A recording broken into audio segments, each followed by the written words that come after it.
Hi guys, আজকে হলো নতুন আলমারিটা গোছাবো। তাই পুরোনো আলমারি থেকে যে রিশুর যে জামা কাপড়গুলো ছিল আর কাঁথা ছিল সেগুলো বার করে নিচ্ছি। আর অনেক কিছুই বার করে নিয়েছি। পুরোনো আলমারি তো খালি হয়ে গেছে, তো এখন নতুন আলমারিটা গুছিয়ে নেব। তো এখন না শপিং মলে জামা কাপড় কিনতে গেলে বাচ্চাদের হ্যাঙ্গার দিচ্ছে সাথে, তো খুবই সুবিধা। দেখো কি সুন্দর ওর জামা কাপড়, নতুন নতুন যে জামাগুলো আছে সেগুলো হ্যাঙ্গার দিয়ে ঝুলিয়ে রেখেছি। আর রিশু তো দাদু বাড়িতে অনেকগুলো জামা কাপড় পেয়েছে, তো সেগুলো আমি ভাঁজ করে এখানে রেখে দিচ্ছি।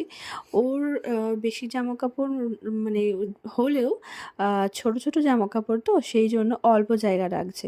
আর বেশটাই খালি রয়েছে, তো ভাবলাম ওর বাবারও কিছু জামা আর প্যান্ট এই আলমারিতে রেখে দিই।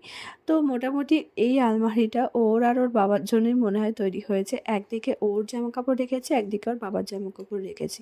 তো আমার আলমারিটা গোছানো হয়ে গেছে। দেখা হচ্ছে তোমাদের সাথে নেক্সট ব্লগে।